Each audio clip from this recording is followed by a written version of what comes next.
What if Jesus had a child? What if his blood didn't end at the foot of the cross, but kept flowing quietly, secretly, through a lineage hidden in plain sight? What if that bloodline was protected by kings who never spoke its name, concealed inside ancient symbols no one fully understood, and hunted for centuries by those who claimed to defend the sacred?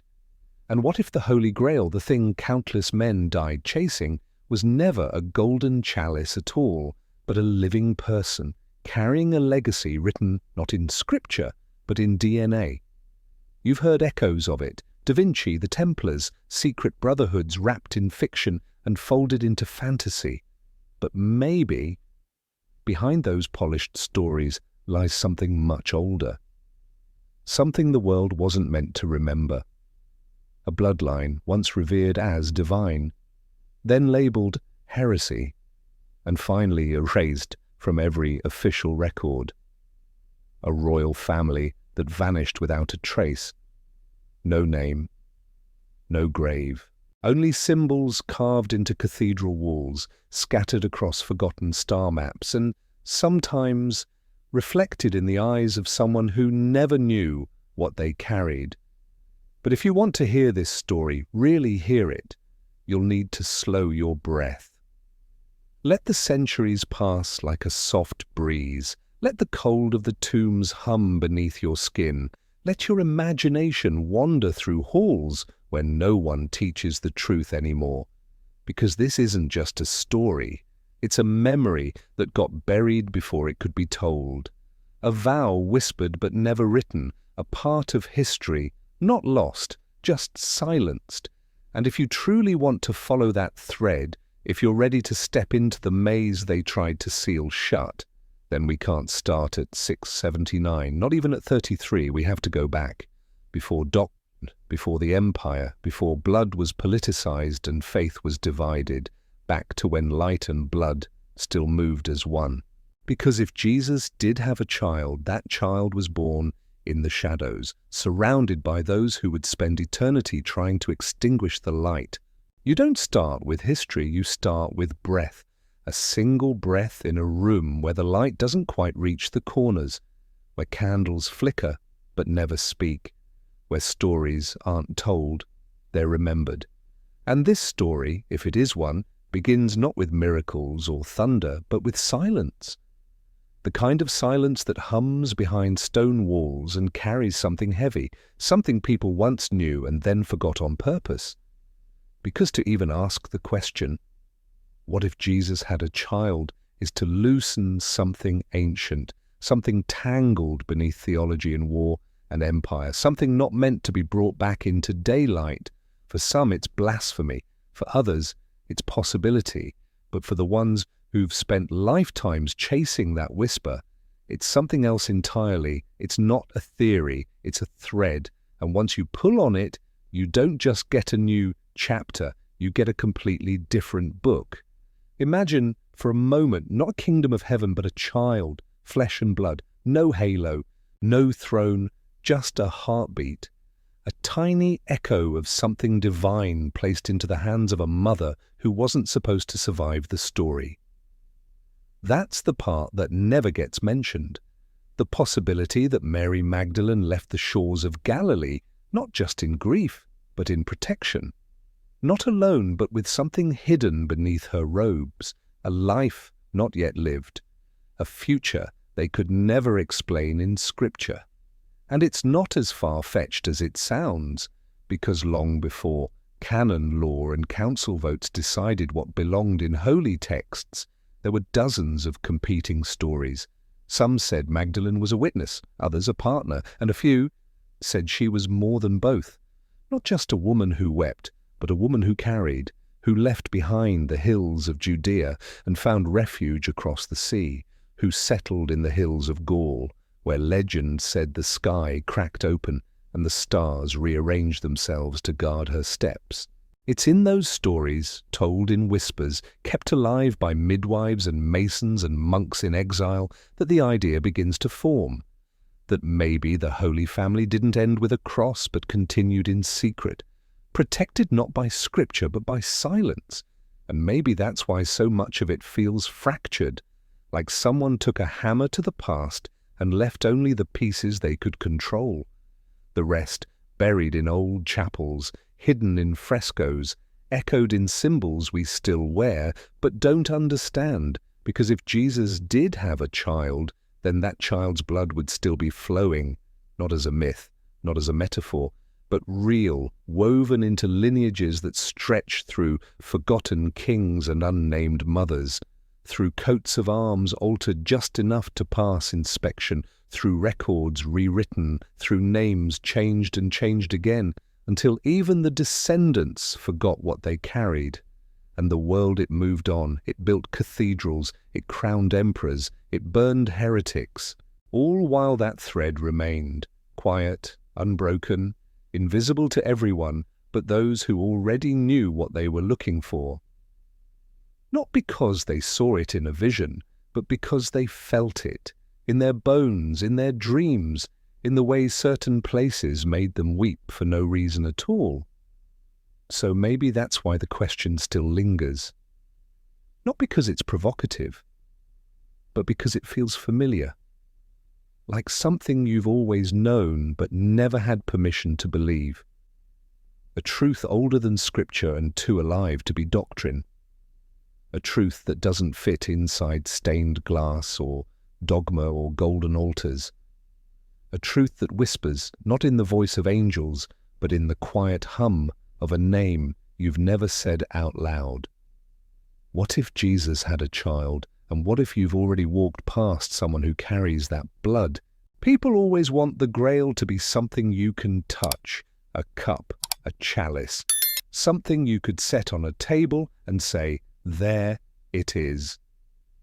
The thing everyone's been searching for, the object that launched knights into war, kings into ruin, and poets into madness. But maybe that's the problem. We've been looking for a thing when, all along, it was a person. Because when you strip away the armor and the riddles and the glowing movie props, what's left of the Grail is not gold, it's blood. Not a container, but the contents, a lineage, a memory, a presence that never fit into a box, no matter how ornate. The idea of the Holy Grail has shifted more than most people realize. In the earliest stories, it wasn't even a cup. It was a stone, or a bowl, or a platter. Some said it held bread. Others said light. But none of those details really mattered. What mattered was that it held something sacred, something divine, something that connected heaven to earth. And the question no one wanted to ask out loud was, what if that sacred thing was never meant to be held at all? See, the moment you imagine the Grail as a bloodline, everything changes. Suddenly, the legends aren't just metaphors, they're maps. Clues scattered through time by those who couldn't say the truth out loud but couldn't bear to let it die either. Artists, architects, storytellers who didn't paint cups, they painted wombs, who didn't sculpt kings, they sculpted guardians, who didn't write about war, they wrote about protection, not of relics, of people. And it makes sense, because why else would so many of the stories sound like code? Why else would the same symbols keep appearing, over and over, across cathedrals and tombs and secret guilds? Why would a fleur-de-lis be carved into the shield of a knight who never fought a war? Why would bees of all creatures buzz through royal banners? Why would pentagrams show up not as warnings, but as signatures? The answer is simple. Because the Grail was never meant to be found in one place. It was meant to be protected in many. It was never meant to be held. It was meant to be born, carried, inherited, passed on like a flame, small, flickering, but stubborn. The kind of fire you can't see unless you're already standing in the dark. And so across centuries, the story of the cup became a decoy, a distraction, a way to guard what really mattered by keeping eyes on what didn't. Let them chase relics, let them die over artifacts. Meanwhile, the bloodline moved quietly. through villages, through cloisters, through noble houses that never wrote their full histories, through women whose names were erased but whose children were protected. And if you think that sounds like fantasy, remember this. Entire wars have been fought over who had the right blood. Monarchies rose and fell over lineage. Churches were built on inheritance.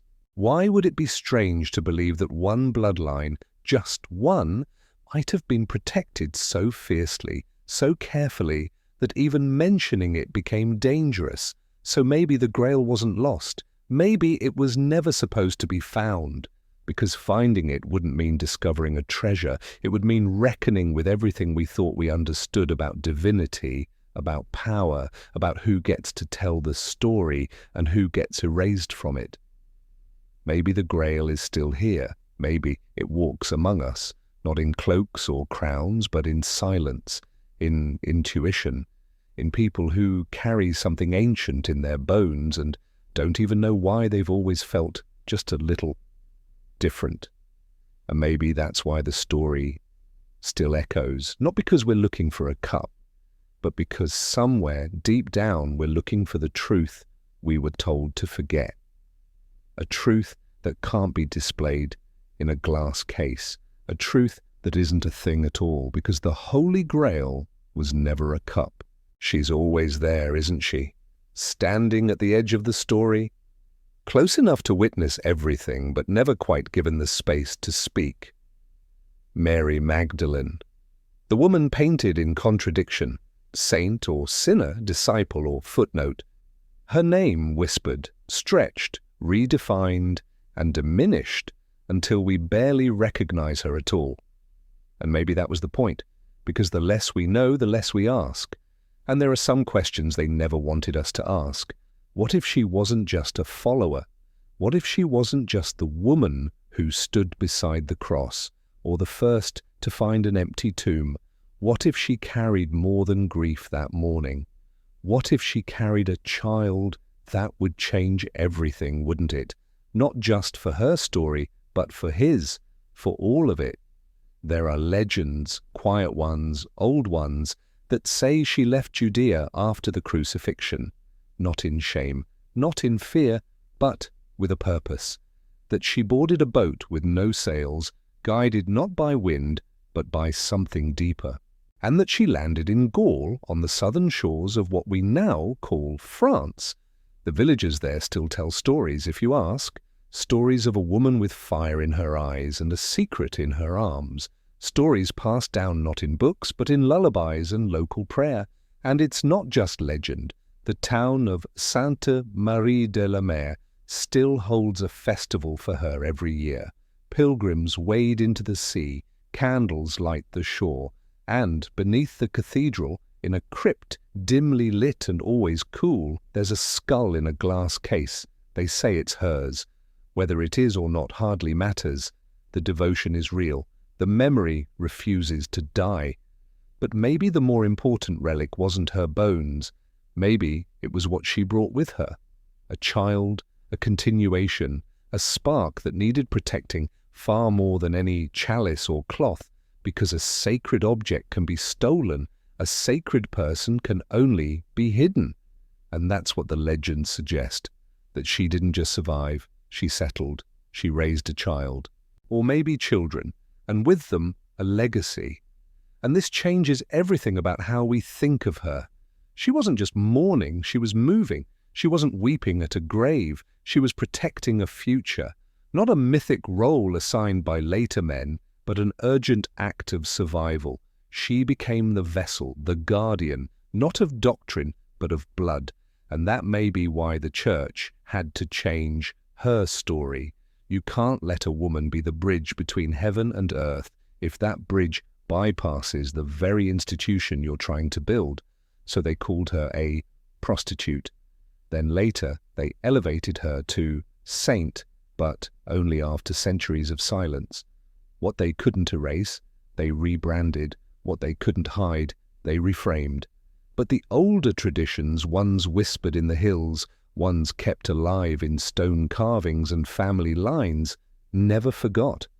They remembered her not just as a follower, but as a mother, a matriarch, the beginning of something fragile and fiercely protected, something royal in a way that had nothing to do with crowns.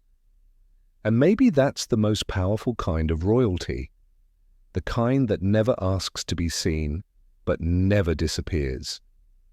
So the next time someone says her name, pause for a moment. Not to ask whether she was a sinner or a saint, but to wonder what might have been hidden behind her silence.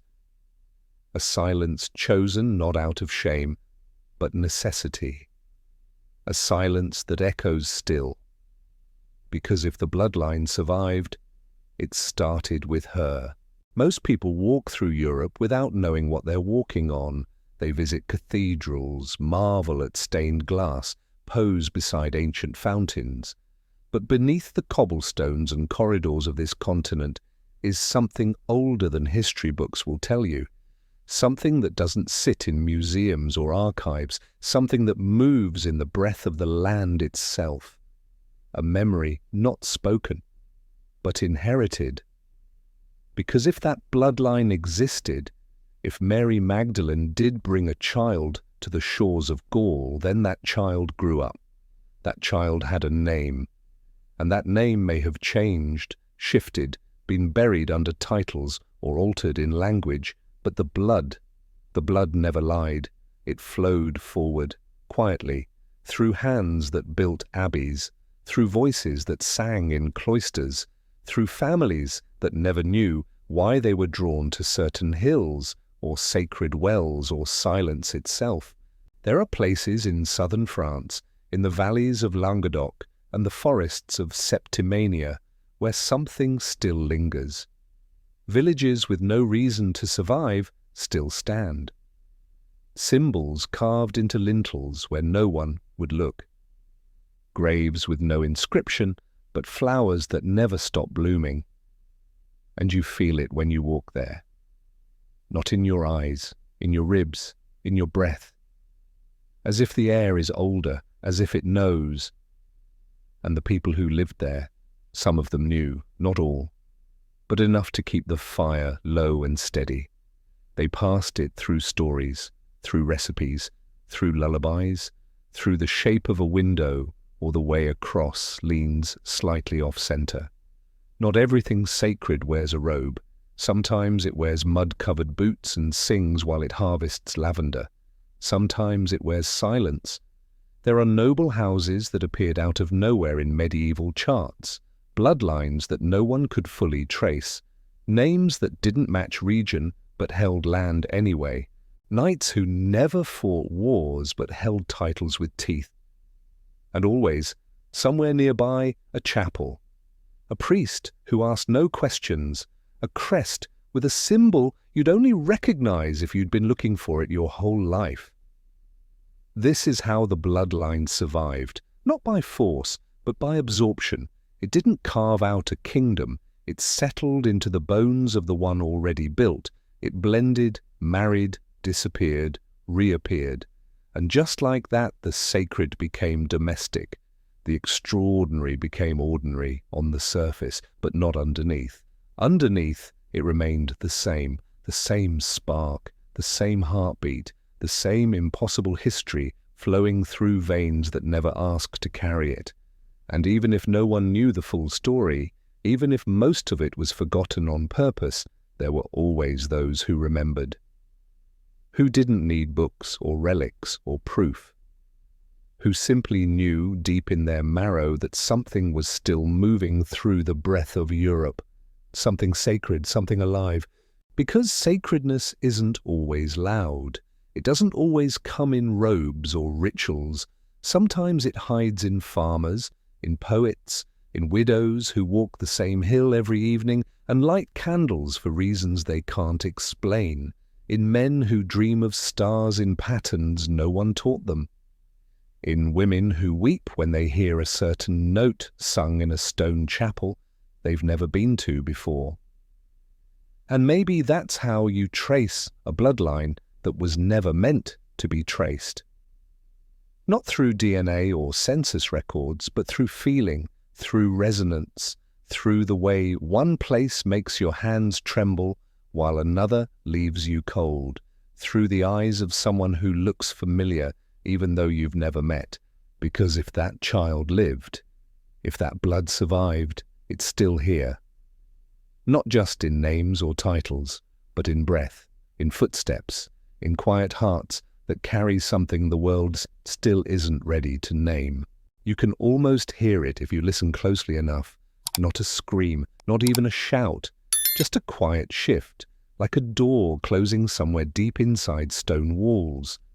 The moment when the story changed, not because truth disappeared, but because someone decided which parts to keep and which parts to burn.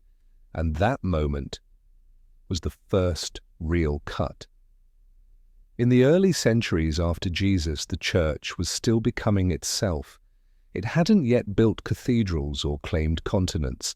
It was fractured, vulnerable, growing in the shadows. And in that in-between space, something precious slipped through the cracks, something that didn't fit neatly into doctrine, something that carried more power than any relic ever could, because a bloodline doesn't ask permission, it just exists. And for a church trying to build its authority on mystery and miracle, a living, breathing link to Jesus wasn't a gift, it was a threat. You can't control a story if the story is still walking around. You can't elevate a divine figure into unreachable heaven if his descendants are still buying bread in the market. So they began to cut, gently at first, just omissions. Certain texts didn't make it into the canon, certain gospels were labelled Apocrypha, the Gospel of Mary too radical, the Gospel of Philip too intimate. Anything that hinted at a human connection, especially one involving Magdalene, was deemed dangerous, not wrong, just inconvenient. And then the omissions turned into erasures. Theologians began shaping doctrine to fit the version of Jesus they needed, one who was divine, yes, but distant. Untouchable, unreproducible, a Jesus with no bloodline, no family, no legacy except the church itself. Because if the church was to be the bride of Christ, it couldn't compete with an actual lineage. Over time, the stories that once passed through whispered tradition began to vanish. The idea of Jesus having a child laughed away. The notion of Magdalene as more than a witness silenced. They called her a prostitute, rewrote her role, took her voice and turned it into a symbol of repentance, not power, not continuity, not sacred motherhood. And yet, some things refused to stay buried. The symbols persisted, the local legends never faded, the pull toward certain names, certain places, certain bloodlines never fully disappeared. Because even when a system erases the words, the feeling stays, the tension, the echo, the quiet sense that something important was deliberately lost. This wasn't just theology, it was politics. The early church was aligning itself with emperors, with councils, with growing influence. And influence needs clarity, it needs control. You can't have a faith built on uniform belief if someone else is walking around with the blood of the story's centerpiece in their veins. That's not just a theological problem, that's a succession crisis. So the church drew a line. It decided where the divine ended and where the human began. It kept the miracles, the resurrection, the martyrdom, but it cut out the possibility of continuation, of intimacy, of family, and that cut was permanent. Or at least it was meant to be, because people remember, even when they're not allowed to, even when it's dangerous, even when it means risking exile or execution or simply being called a fool, they remember that something doesn't add up, that the story feels unfinished, that the silence around Magdalene is too heavy to be coincidence, that the obsession with bloodlines in every other part of European history feels a little too loud for one particular line to be missing entirely. So the cut was deep, but it wasn't clean. And deep down, maybe the church knew that. Maybe that's why it kept building, kept rewriting, kept reaching higher toward heaven, as if trying to drown out the whisper of a bloodline it couldn't quite kill, because the truth doesn't die, it waits, in quiet corners, in the breath between verses, in the spaces where stone meets shadow and something holy still lingers. And if you ever wondered why the Church became so obsessed with control, with purification, with hierarchy, maybe it's because long ago they lost hold of something they couldn't afford to admit ever existed. History doesn't always bury its secrets in the shadows. Sometimes it buries them in daylight, inside royal tombs, beneath crowns, behind names carved into stone but never fully explained.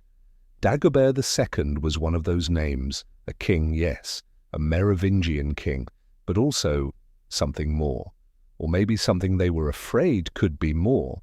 The Merovingians ruled what we now call France. Long-haired kings with strange customs and bloodlines they claimed were sacred.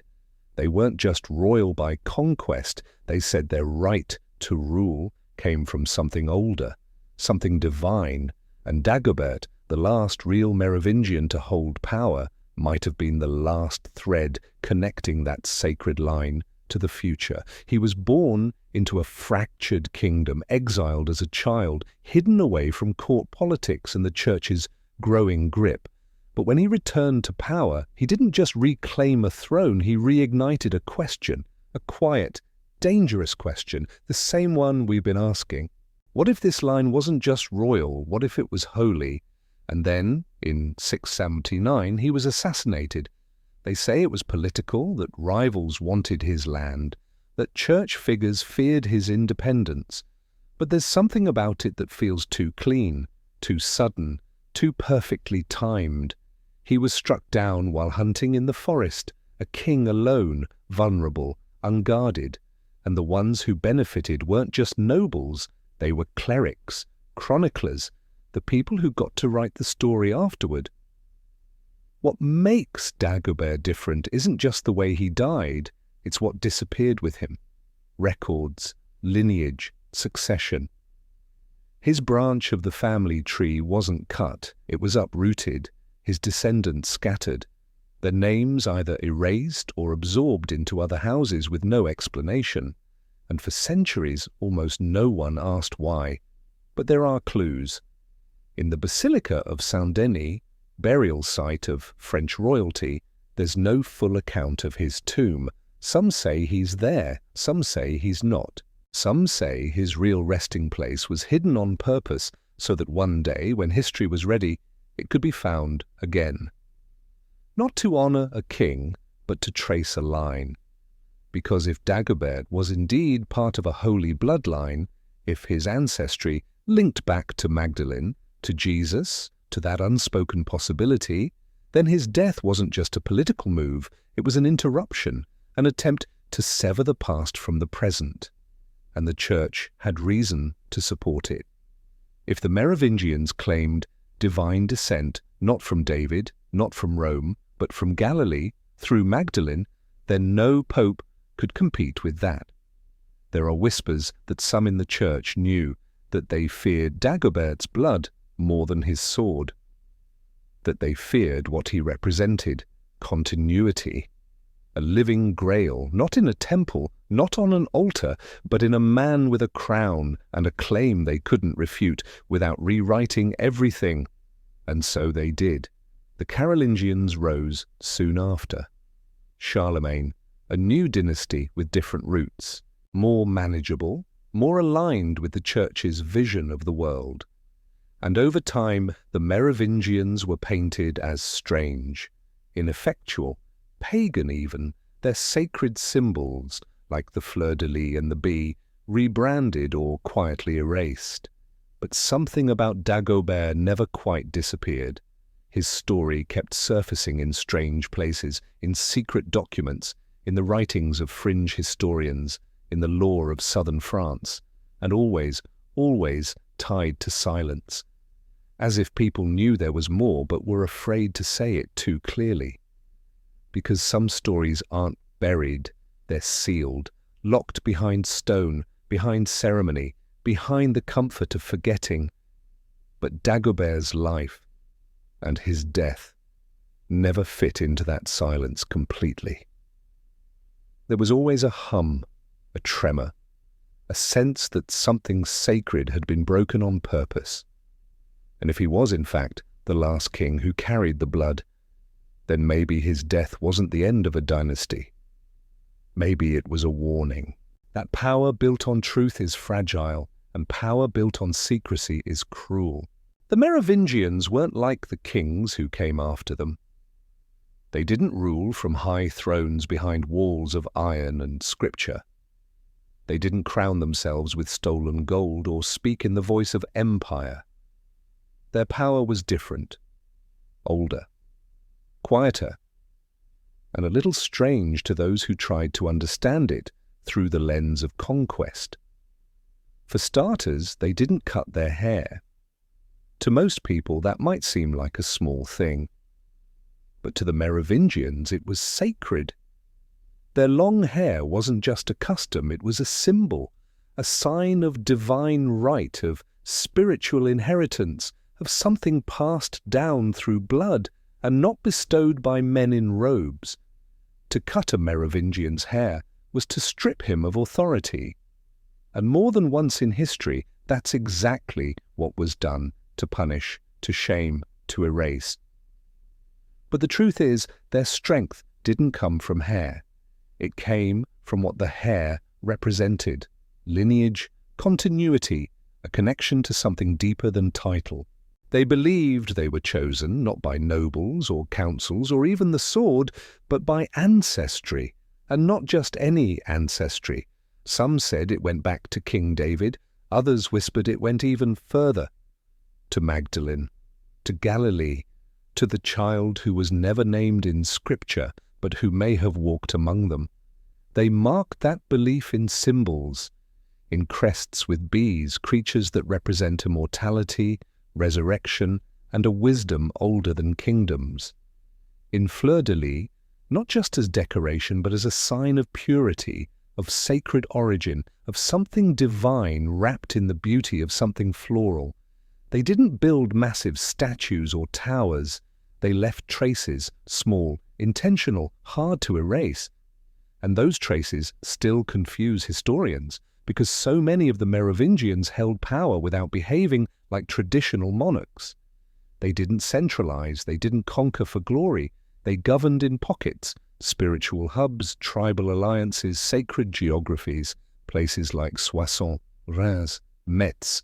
And while they lacked the polish of later kings, they carried something those kings couldn't replicate: presence. It's hard to define, but those who've studied them all describe the same feeling, that Merovingians didn't impose power. They radiated it, like people who knew something the rest of the world had forgotten, or people who were guarding something they could never say aloud. Even the church didn't know what to do with them. They were useful at first, a bridge between pagan tribes and Christian doctrine. But as the Merovingians held on to customs the church couldn't control, long hair, matrilineal myths, local saints not canonized in Rome, tension grew. And over time, reverence turned to suspicion. You can see it in the art that survives, in how their eyes are drawn, never fully closed, never fully open, in how they're positioned, always slightly outside the scene, as if present but not participating, in how their crests linger in the background of manuscripts, as if the scribe couldn't quite bring himself to erase them. And maybe that's why they were slowly pushed out, not just because they lost battles or made bad alliances, but because they carried a kind of power that couldn't be owned, only inherited, a power that whispered instead of shouted, that built symbols instead of armies, that spoke in the language of bees and flowers and bloodlines no one dared trace too far back. It's easy to dismiss them now, easy to say they were just another dynasty swept away by time. But the truth is, the Merovingians weren't erased because they were weak. They were erased because they were untouchable, because their authority came from somewhere the church couldn't reach. And when power can't be absorbed, it's usually silenced. So maybe their long hair wasn't strange, maybe it was a shield. Maybe their symbols weren't decoration. Maybe they were warnings. And maybe the reason their story was rewritten was because it got too close to something that still hums beneath the skin of Europe, waiting to be remembered. It shows up everywhere, on royal banners carved into stone, sewn into tapestries, engraved on coins, the fleur-de-lis. 3 petals, simple and elegant, pointing upward like a flame held still. Most people think of it as a French symbol, a royal emblem, a design choice passed down through generations of kings. But it wasn't born in the halls of Versailles. It came from something older. And it wasn't just a flower, it was a message. For the Merovingians, the fleur-de-lis meant more than bloodline or territory. It was a sign of origin, of sacred birth, of a promise made not between governments but between heaven and earth. Some say the 3 petals represent faith, wisdom, and chivalry. Others say they stand for the Holy Trinity, but if you go deeper into older texts, older carvings, you'll find something stranger. You'll find people whispering that the fleur-de-lis was the mark of a hidden line, that it represented a womb, that it pointed not just to power, but to inheritance, that it was a quiet way of saying, the blood continues, and that the flower bloomed not from soil, but from story. What makes it so fascinating is that it wasn't unique to France. Versions of it appeared in Mesopotamia, Egypt, and even in early Christian art long before it became a badge of monarchy. The design moves through time like a traveler who never unpacks, always present, always adapting, always carrying something no one quite understands. And maybe that's the point. Maybe the fleur-de-lis was never meant to shout. Maybe it was meant to sit quietly in plain sight on shields and gates and cathedral walls, reminding those who knew what to look for that the story wasn't over, that the lineage hadn't vanished, that something sacred was still blooming, no matter how many pages had been torn from the book. When the Merovingians ruled, it was everywhere, etched into coins, pressed into royal seals, burned into memory. But after their fall, it didn't disappear. In fact, it spread. Later dynasties adopted it. The church reinterpreted it. Painters incorporated it into halos and garments without ever explaining why. And the fleur-de-lis survived like the bloodline itself, not by dominance, but by adaptability. It's not just decoration, it's direction. It points upward, but also outward. It roots into the past and stretches into the future. It appears where memory wants to speak, but history has gone silent. And every time you see it on a flag, on a book spine, on the corner of a stained glass window, it asks the same quiet question. What are you forgetting? Because symbols don't survive this long unless someone needs them to. They don't embed themselves into architecture and poetry and national identity unless they carry something we're not ready to name. And the fleur-de-lis, gentle as it seems, refuses to die. Like an idea passed from mother to daughter. Like a truth hidden in ritual. Like a flame someone keeps tending in the dark, even when the world stops believing it ever burned. So maybe the reason it still shows up today on everything from royal crests to coffee mugs isn't just nostalgia. Maybe it's a memory trying to wake up. A signal from the past that never stopped transmitting. A mark of something sacred that refused to be silenced, even when the name behind it was buried long ago. Because if the bloodline survived, it left clues. And the fleur-de-lis, that wasn't just a flower, it was the first. It's small, easy to miss, tucked into the edge of a royal robe, hidden in the stitching of a standard, carved onto a piece of armor so lightly that the eye might pass over it without a second glance. A bee, not fierce like a lion, not noble like an eagle, not commanding like a cross, just to be humble, quiet, tireless. And yet, for the Merovingians, it was everything. They wore it not as an ornament, but as a signal, a sign to those who could see that their blood was not just royal, but ancient. Bees were sacred in the old world. Long before kingdoms rose, before scripture was bound in leather and gold, the bee was seen as a messenger, a link between earth and spirit. It carried the essence of life, pollen, and transformed it into sweetness. It built without kings, but its work shaped entire ecosystems, and that made it powerful. The Merovingians knew this, or maybe they remembered it. Maybe they carried stories from far older lands, stories passed down in bloodlines that didn't start in Europe but arrived there, quietly, persistently, with something to protect. Some said their ancestors came from the East, that their roots weren't just Frankish, but descended from lines much closer to the cradle of the sacred. And the bee, with its hum like breath and its hive like a temple, became the symbol of that inheritance. You still see them if you know where to look. Bees embroidered into burial cloth. Bees laid in gold leaf on royal coffins. Bees etched into the frames of medieval manuscripts where no scribe bothered to explain their presence. Napoleon, centuries later, resurrected the bee for his empire, not by accident, but by design. He claimed the legacy, not of Rome, but of something deeper, something that refused to stay dead.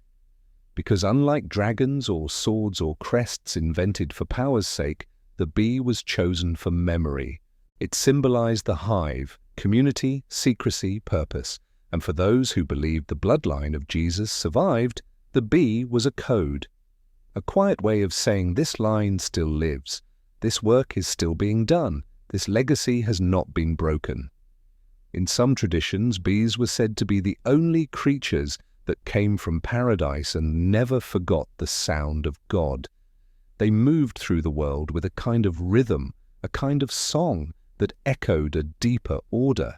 The early Merovingians wore that song on their armor, not for battle, for recognition, for lineage, for protection.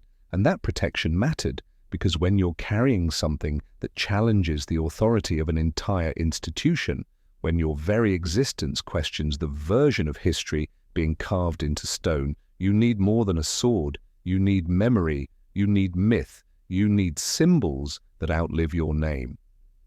So the bee became that, a mark passed from father to son, mother to daughter, stitched into the folds of time, never loud, never explained, but always present, always humming in the background, like a note you can't quite place, but never forget once you've heard it. There are graves in France, simple, moss-covered, half-forgotten, where the only mark left is a single carved bee. No names, no dates. Just that small, persistent reminder that someone lived who carried something sacred, something dangerous, something holy. And maybe that's what the bee really is. Not a symbol of sweetness, but of survival, of something delicate that refuses to be destroyed, of a story that keeps flying even after the hive is broken, because if the bloodline lived on, the bee did too. Power doesn't just replace what came before it. It rewrites it. It smooths over the lines, paints over the cracks, and tells you the new story was always the only one. That's what happened when the Carolingians came to power. The long-haired kings of the Merovingian line, those strange, sacred rulers with bees on their robes and silence in their blood, were swept aside. And the people who replaced them didn't just take the throne, they took the story.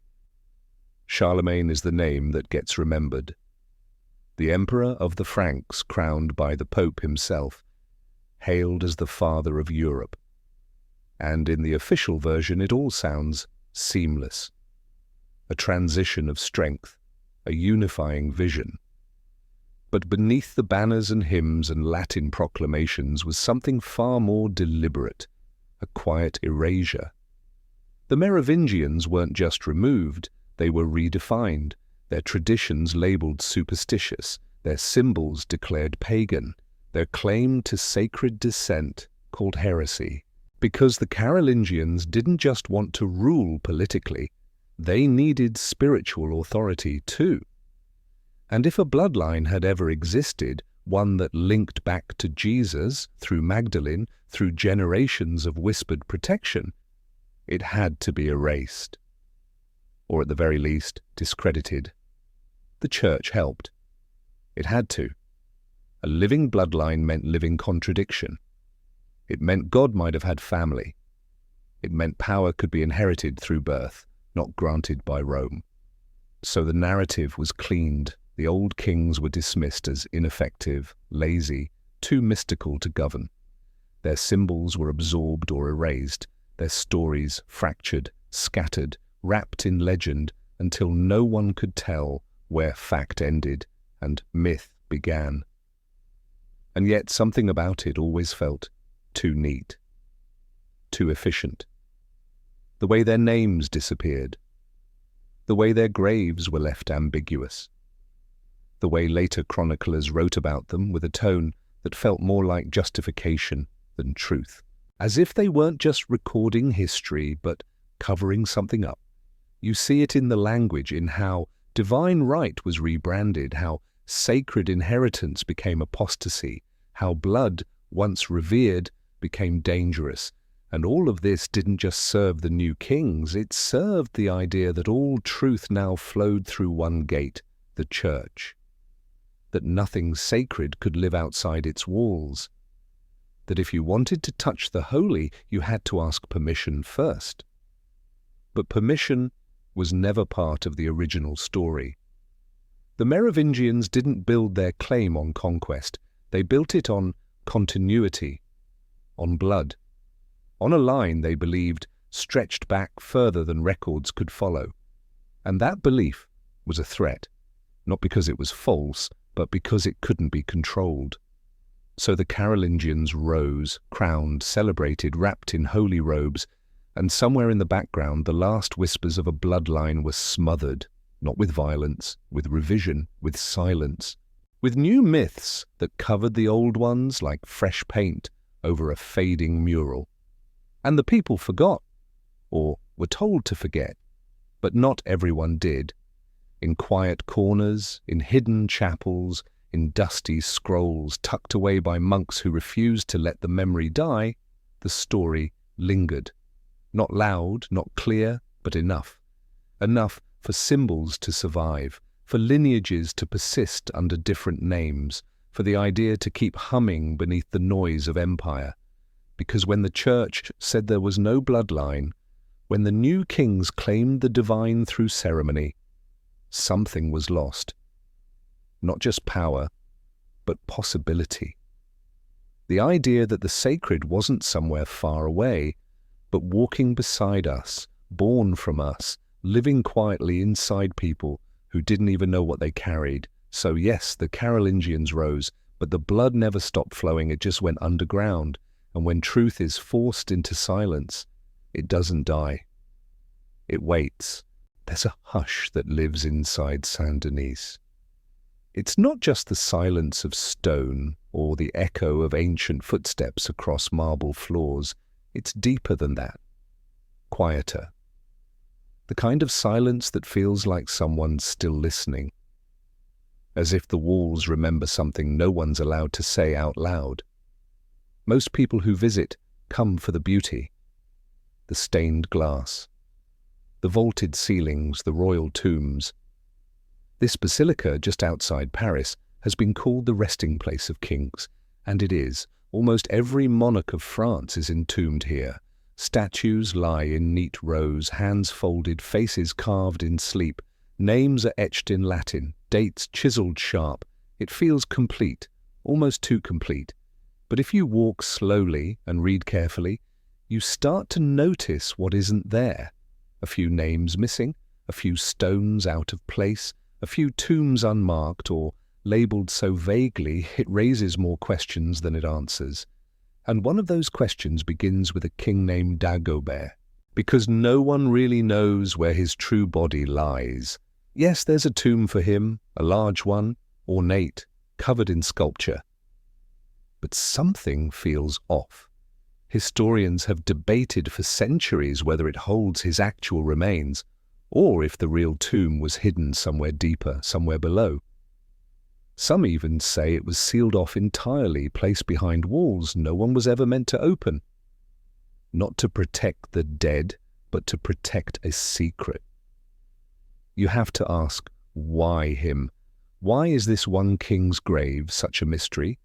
Maybe because Dagobert wasn't just royalty. Maybe he was something more. A link in a chain the church tried to sever.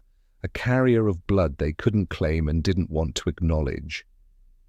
If his lineage really did stretch back to Jesus through Magdalene, if he really was part of that living legacy, then hiding his resting place wasn't just practical, it was essential, because tombs tell stories, they confirm lineage, they legitimize succession. And if Dagobert's body could be traced, if the symbols carved into his burial site matched others passed down in secret, it could unravel everything the church worked so hard to establish, the sacred monopoly, the idea that all divine authority flows through their hands and no one else's. So instead of a tomb with answers, we're left with shadows, a monument with no certainty, a name with no closure, and a basilica full of silence. There are parts of Saint-Denis that aren't open to the public. Corridors beneath corridors, old catacombs closed for renovation that never really reopen, spaces that historians whisper about but rarely enter. Some believe one of those spaces holds the truth, not just bones, but documents, seals, symbols, maybe even artifacts that point to a different story, a forgotten branch of the sacred tree, and there's precedent. Across Europe, the church has sealed more than a few spaces when they couldn't be sure what secrets the stones might tell. Better to say nothing than to risk saying too much. Better to guard a door than to let history step through it. But stones don't forget, and sometimes silence makes the question louder. People still visit Saint-Denis with cameras and guidebooks and a sense of reverence, but a few come with different eyes. Eyes that linger a little too long on the carvings near the altar. That notice the fleur-de-lis placed just slightly out of symmetry. That wonder why a basilica filled with so many names still holds so many blanks. Because the story of Dagobert isn't just about a king, it's about a burial that never felt final, a secret too large to burn, too dangerous to share, too sacred to speak. And the Church of Saint-Denis may still be holding its breath. Most people think stone is silent, that once it's carved and set in place, it becomes part of the background, cold, fixed, mute. But the walls of old churches, they remember, especially the ones built not just to hold people, but to hold secrets, especially the ones that were never meant to be read like books, but decoded like riddles, especially places like Saint-Denis. You stand inside and the light shifts in ways that don't feel accidental. Colors scatter through stained glass, shadows fall perfectly across carvings, and if you're paying attention, the architecture starts to feel less like a building and more like a language, one that speaks not in sentences but in symbols, not to everyone, but to those who know how to listen. Throughout Saint-Denis and so many other early Gothic cathedrals, there are details that don't show up on the tour pamphlet. Motifs that repeat in odd places. A bee carved into a ceiling boss, so high it's nearly invisible. A 5-pointed star set into the floor where no one walks. Symbols tucked into capitals, lost among vines and angels, and most visitors never see them. Or if they do, they shrug, assume it's just decoration, flourish, style. But the people who built these places didn't work by accident. They weren't just artisans, they were initiates, masons, builders who saw the cathedral as a canvas, as a code, as a living story etched into stone. And in that story, certain truths were preserved, not in writing, but in pattern. Because you can ban a book, you can burn a text, but you can't unchisel a symbol once it's part of the foundation. There's a rhythm to it, a layering, the same few marks showing up again and again across Europe, but always slightly hidden, always just out of reach. The fleur-de-lis, the bead, the pentagram, the chalice, sometimes intertwined, sometimes separated by space and time, but always whispering the same thing: the bloodline survived. And not everyone liked that.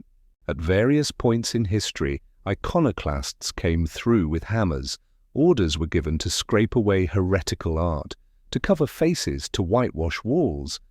And yet so much of it remained, not because it was missed, but because the ones preserving it knew how to hide things in plain sight, behind symmetry, within geometry, inside proportions that felt sacred even if you didn't know why.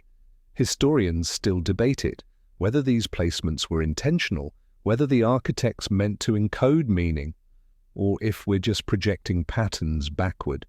But deep down, you feel it. You don't need credentials to sense that a building is speaking, that the way the sunlight falls at noon on the equinox onto a particular point on the altar wasn't just chance, that the floor plan shaped like a cross, the dome like a womb, the acoustics that amplify only one note from a certain corner. None of it was random, and the builders didn't speak openly. They couldn't, but they didn't stay silent either. They spoke in angles, in echoes, in sacred math and unspoken alignments. They left behind a language older than books and more durable than memory, one that couldn't be censored because it was never declared. And if you believe the stories, that language was meant to protect something, not just a belief, not just a myth, but a presence, a continuation, a bloodline wrapped in legend, encoded into the very stones that carried the weight of the church that tried to deny it. So when you walk through a cathedral, especially one like Saint-Denis, you're not just walking through history, you're walking through a story told sideways, a story that's still humming underneath the marble, still flickering in the stained glass, still lingering in the spaces where no one looks twice. And if you stop long enough, breathe slow enough, you might hear it. The walls won't speak loudly, they never have, but they'll speak just enough, because the truth never wanted to be shouted. It only wanted to survive. Most people look up at a cathedral ceiling and see art, arches, ribs, stained glass windows filtering coloured light down onto cold stone. They marvel at the craftsmanship, the symmetry, the way it all soars. But if you know what to look for, if you tilt your head just slightly differently, you start to see something else. Not decoration, not design, a map. Cathedrals weren't just built to reach heaven. They were built to mirror it. The architects who laid those stones weren't just thinking about weight and weather. They were thinking about stars, about constellations, about aligning the earthly with the divine. Not metaphorically, literally. Some churches were oriented to catch the rising sun on a specific feast day. Others lined up with lunar cycles or solstices. And then there were those, like Saint-Denis, that held something even more precise. The stars themselves. It starts with the ceiling. Patterns too perfect to be random. A sequence of shapes and angles that echo known constellations. The same geometry traced in medieval star charts. The same curves that mimic the arc of the Milky Way. And when you overlay those maps onto the layout of the church, when you treat the nave and transept like longitude and latitude, you realize the whole building is a kind of observatory, not with telescopes, but with memory. And this wasn't just science, it was sacred geometry, the belief that numbers and proportions weren't inventions but revelations, that God spoke not just through prophets but through ratios, through circles, through the patterns of the sky. So the ceiling wasn't just a roof, it was a vault, an encoded reflection of the heavens. And by walking beneath it, you weren't just entering a church, You were stepping into a divine replica, a sacred mirror. But here's where it gets stranger. Certain cathedrals repeat the same constellation: Orion, Pleiades, Virgo, always the same shapes carved into wood, laid into stone, arranged in stained glass above the altar. Some say it was just symbolism, ancient myth blended into early Christianity. Others think it was intentional, that the builders were pointing to something, not in the sky, but on Earth. What if those star maps weren't just decorative? What if they were locations? Some believe the constellations were used to mark sacred geographies, to trace where something began or where something was buried, that Virgo marked a lineage, that Orion pointed toward guardians, that Pleiades, the seven sisters, hinted at a family lost to time but preserved in code. And when you look at where those star-based cathedrals were built, a pattern starts to emerge. Lines across Europe, angles that match celestial maps, and always near places where the bloodline might have passed. Southern France, the Pyrenees, Septimania, places tied to the Magdalene legends, to the Merovingians, to whispers that the Grail wasn't just hidden, it was mapped. Because in a world where truth had to be hidden, you didn't leave it in books. You left it in buildings. You carved it where the sky would recognize it, where it could be seen only by those who knew the stars well enough to understand what they were seeing. The ceilings of Saint-Denis, like many Gothic churches, hold those patterns still, not front and center, but tucked between arches, echoed in stained glass, whispered in symmetry, and the clergy might call it coincidence, historians might call it tradition, but the rhythm of the cosmos doesn't lie, so maybe the Grail isn't a place, maybe it's a path. One that was laid out long ago by people who didn't trust the written word, but believed in light, in geometry, in the steady turning of the stars. And maybe, just maybe, they built cathedrals like Saint-Denis, not just to worship, but to remember. Because when everything else could be erased, the ceiling was too high to reach. Sometimes the things that disappear tell you more than the things that survive, not the relics on display, not the books kept in vaults, but the words that were written, read, and then quietly removed, not lost, not burned, just erased, as if they'd never existed. And if you listen closely to the story of the Merovingians, there's one such letter, a letter that should have changed everything, but instead it vanished. It was said to have come from Pope Zachary, a pope not remembered for drama, but for decisions. He ruled in a time when kings needed papal approval. When divine right wasn't inherited, it was negotiated. And in the case of the Merovingians, that negotiation took a sharp turn. In the mid-8th century, a shift in power was unfolding. The Carolingians, led by Pepin the Short, were moving to claim the throne of the Franks. But there was a problem.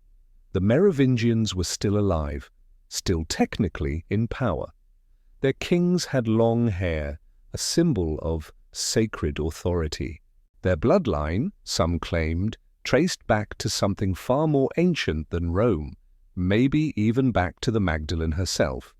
But Pepin needed legitimacy, and so he reached across the Alps to the Pope.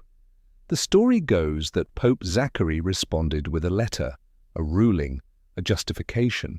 It said, in essence, that power should lie not with those who wore the crown, but with those who wielded it, that a king without real authority was just a shadow, that it was righteous to elevate a new dynasty if the old one had become hollow.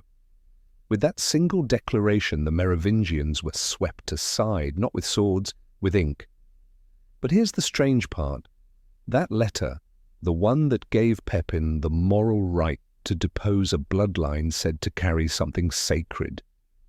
No one can find the original. Scholars mention it, records refer to it, but the document itself, gone, not burned, not destroyed, just absent, like it was never meant to be read again.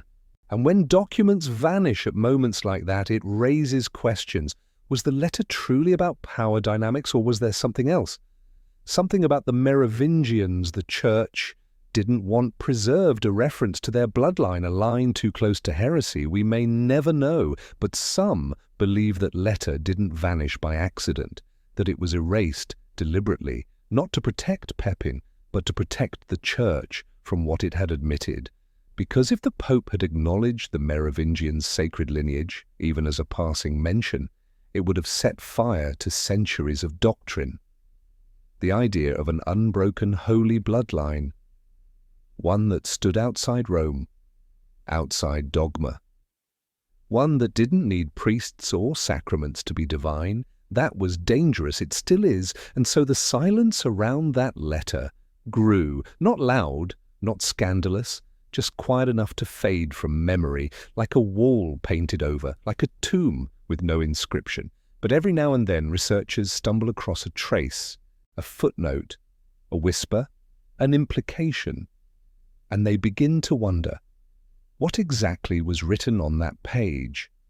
Some say it confirmed what many already suspected, that the Merovingians were never just political figures, that their claim to rule wasn't just a matter of birthright, but of something deeper, something sacred. And once that claim became inconvenient, it had to be erased. You can still feel it in the absences, in the archives that should be fuller, in the places where documentation suddenly goes silent, in the way later chroniclers dance around the topic, as if they're trying to write history without touching a wire that's still live. Because the Church has always known the power of the written word. It canonized scripture, burned heresies, built empires from parchment, and when it needed to shift the narrative, it didn't always use fire. Sometimes it just used silence. The letter from Pope Zachary may never be found. Or maybe it's hidden deep in a Vatican vault, unreadable to all but a few. Or maybe it was never a letter at all, but a spoken agreement, scribbled down and quietly filed into oblivion. But the effect it had remains. The Merovingians were swept away, their symbols buried, their names removed from liturgies, and the bloodline, if it survived, had to go underground. Into symbols, into myths, into silence. But silence isn't the same as forgetting. You've heard the stories, of course, of knights in white cloaks riding under a crimson cross, of secret missions and buried treasure, of the temple in Jerusalem and the pyres in Paris. The Templars have been twisted into legend so many times, it's hard to know where the men end and the myths begin. But beneath the smoke and swords, there was something else. A silence they guarded, a thread they carried, a dream that wasn't quite theirs. When the First Crusade swept across Europe, it wasn't just an army on the move, it was an idea that the Holy Land must be reclaimed, that sacred places must be protected. But when the Knights of the Temple arrived in Jerusalem, they didn't just build a fortress, they dug.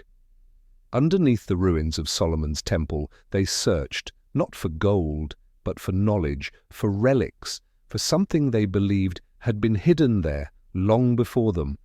Some say it was the Ark of the Covenant, others say scrolls or artifacts tied to Jesus. But the strangest rumor was that they were seeking proof of a bloodline, a family. The Templars returned to Europe changed, wealthy, yes, influential, but also silent. They built churches that didn't look like anyone else's.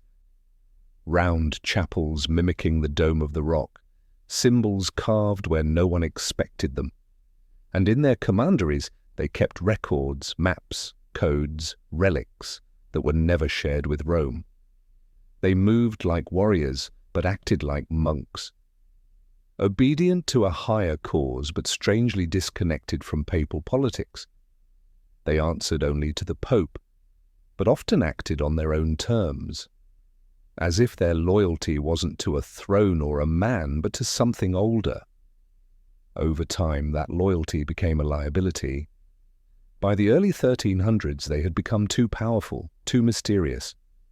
King Philip of France, deep in debt to them, saw an opportunity. On Friday the 13th, 1307, he ordered their arrest. The charges were blasphemy, heresy, worshipping strange idols, but many believe it was simpler than that. He wanted what they knew, what they had protected. Under torture, some confessed, not to gold or gods, but to secrets, fragments, theories, enough to panic the church, enough to burn. But here's what lingers. The Templars had been accused of guarding a truth that threatened to redefine the foundation of Christian history, not because it denied Christ, but because it suggested he had left something behind. Not just teachings, not just a church, but a child, a bloodline. And the Templars, according to some, were not guarding treasure, but that lineage, preserving its story, protecting its symbols, ensuring that even as kingdoms fell and popes died, the memory would remain intact. Maybe that's why their rituals were strange, why their symbols echoed older traditions, why they honored Mary Magdalene with an intensity that baffled their contemporaries. Maybe they believed she was more than a witness. Maybe they believed she was a vessel. We can't know for sure what the Templars found in Jerusalem, but we know what they carried back: influence, yes, but also something heavier, a mission that outlived them. When their order was dissolved, some of them vanished, took to ships, disappeared into hills and villages. Others joined new brotherhoods. Some say they went underground, not in hiding, but in silence, waiting, watching, ensuring the dream didn't die, because maybe, to them, the Grail was never a cup, never a relic. It was a dream of a bloodline that would one day return, of a story that couldn't be erased, and of a truth so fragile it had to be carried not in books, but in the hearts of men who swore to say nothing.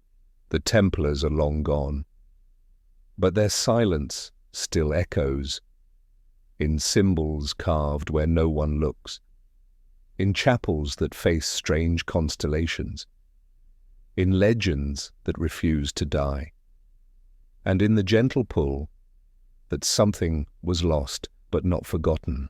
Some names never make it into the history books, not because they weren't important, but because they were too quiet, too careful. The Priory of Sion is one of those names. If you've heard of them, it's probably through whispers, conspiracies, scribbled notes in the margins of someone else's story. But the truth is, that was always the point. While the Templars stood in sunlight, fought wars, built fortresses and faced fire, the Priory never raised a sword. They raised questions, and when they needed to disappear, they did so without a trace. They weren't protectors of buildings, they were protectors of a promise. No one knows exactly when they began. Some trace their roots to the Abbey of Sion in the 11th century. Others say they go back even further, to early Christians who fled into the hills with secrets they didn't dare speak aloud, secrets about a family, a legacy. A bloodline passed not through papal succession, but through womb and birth and breath. And the Priory didn't need cathedrals. Their gospel wasn't inked. It was sung into stone, woven into rituals, hidden in symbols that only meant something if you already knew the story. A rose here, a black Madonna there, a certain angle of light on a certain day of the year. A pattern repeated across centuries, like a heartbeat you could only hear in silence. What made them different wasn't just what they knew, it was how they remembered. They didn't hoard knowledge. They passed it in layers, generation to generation, always to a few, always in secret, not because the truth was dangerous, but because the world had proven again and again that it wasn't ready. And yet somehow they left a trail. Leonardo da Vinci, Botticelli, Newton, names whispered as possible. Grand masters, not because they led armies, but because they painted, calculated, imagined in ways that made people uncomfortable. People who saw connections others missed. Who believed that divinity might live in a woman's hands, that the human body, when mapped perfectly, pointed to something far older than the Church ever taught. The Priory of Sion didn't need monuments. They were the architects of symbols. They didn't write sermons, they wrote puzzles. And those puzzles survive, tucked into manuscripts, etched into lintels, drawn into the golden ratio of faces no one can quite forget. But here's the strange part. If the Priory truly existed, and some still debate that, it wouldn't have mattered whether anyone believed in them. Their work wasn't to be seen, it was to make sure something didn't get lost. Something fragile, not a scroll, not a relic, a possibility. The possibility that the bloodline of Jesus and Magdalene continued, that it flowed quietly through history like an underground river, that it had names and faces, that it married into royalty, that it slipped past the eyes of those who tried so hard to erase it. And if that's true, then the Priory of Sion wasn't just a secret society.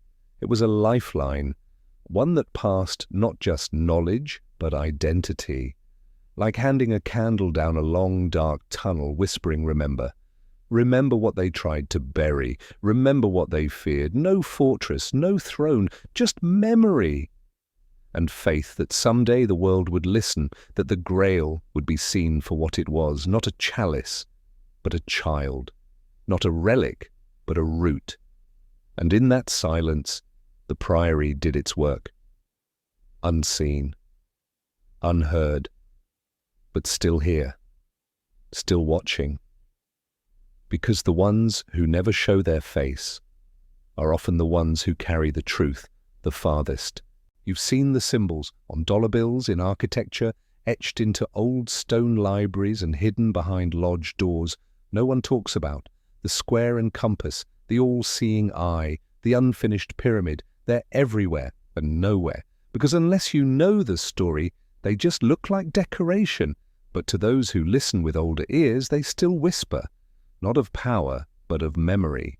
The Freemasons didn't begin as guardians of a sacred bloodline.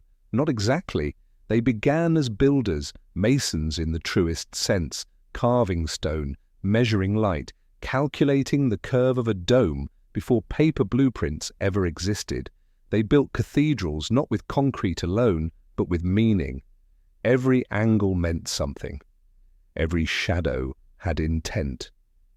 Their craft was geometry, but their legacy became something much bigger.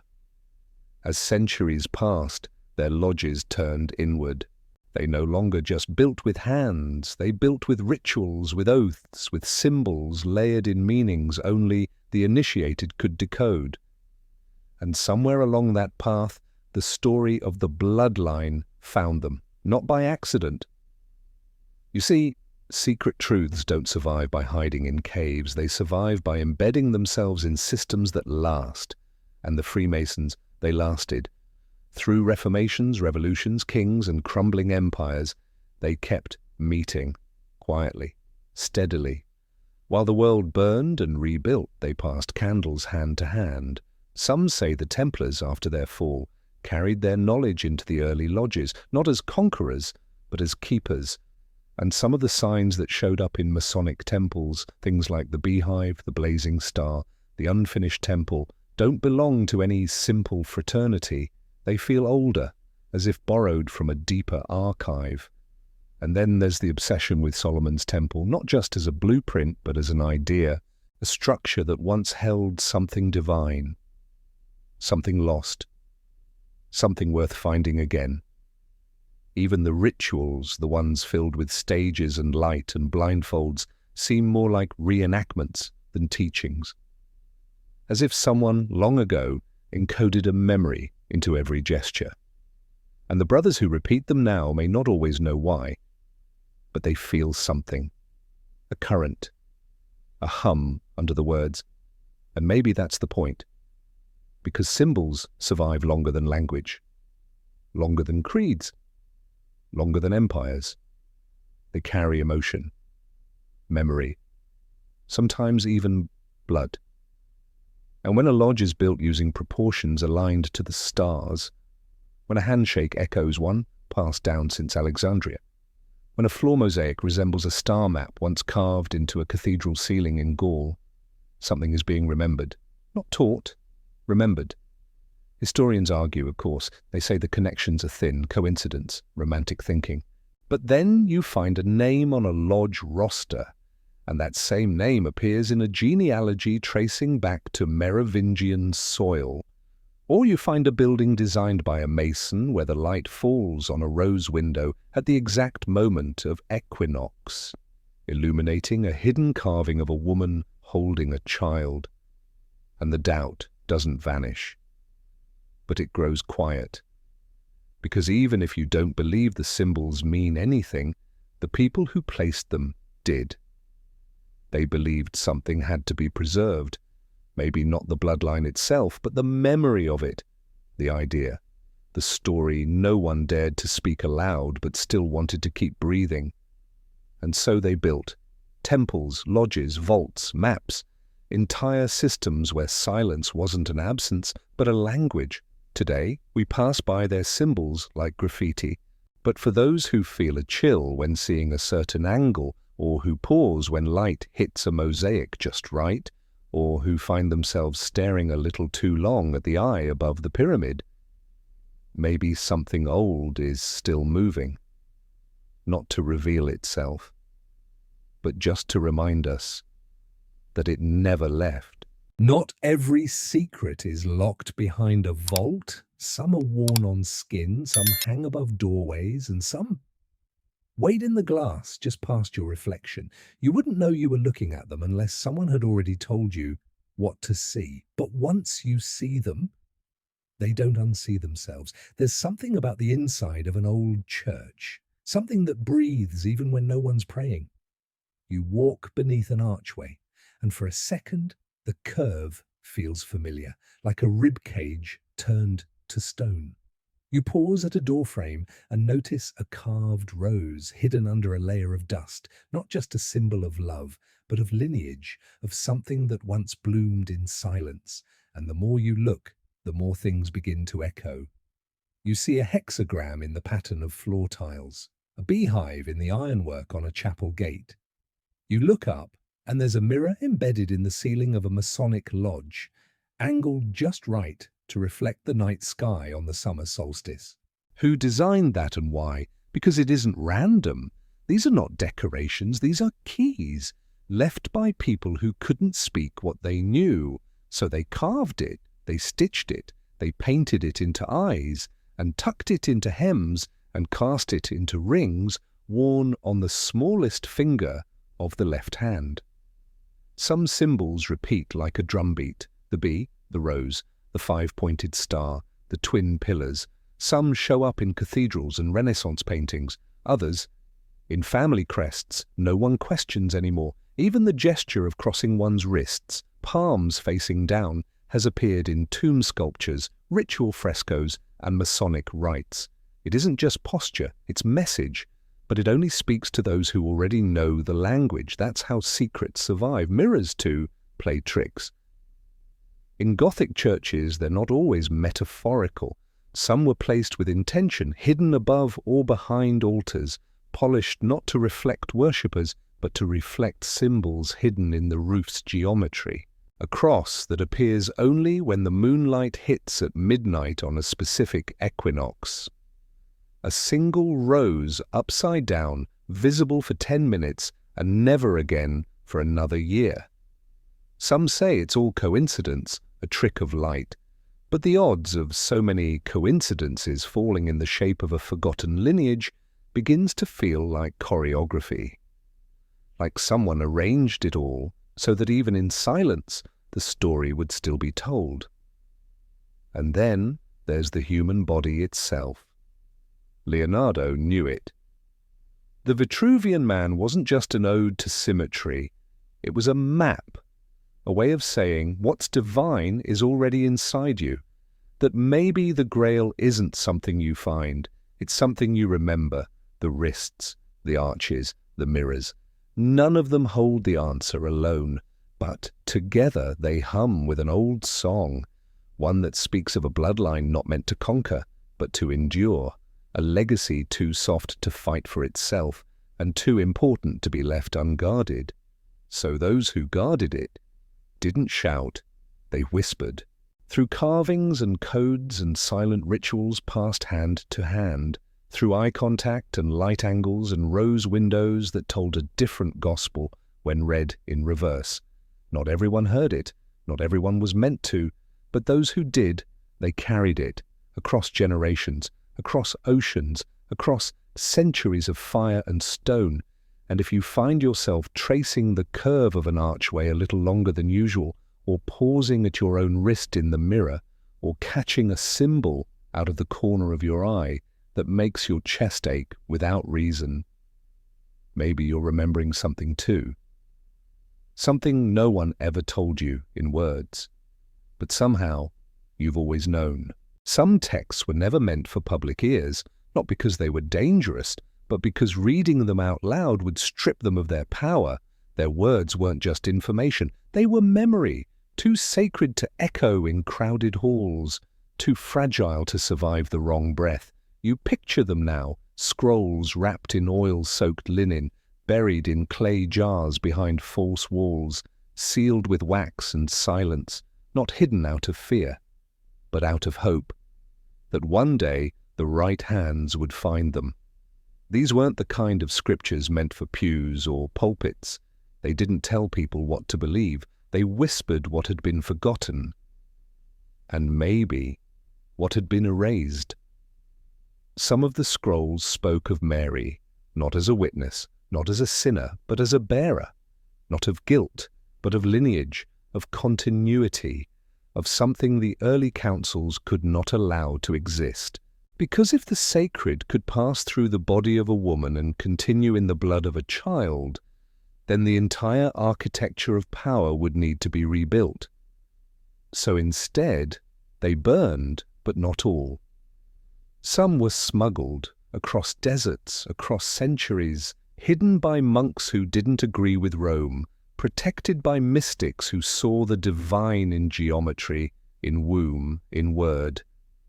Some ended up in Ethiopia, others in southern France.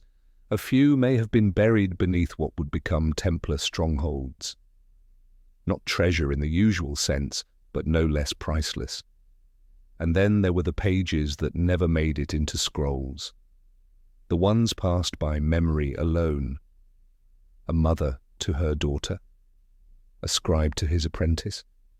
Words never written because paper could be seized, but voices could hide in lullabies, in stories told by firelight, in symbols stitched into cuffs and carved into walking staffs.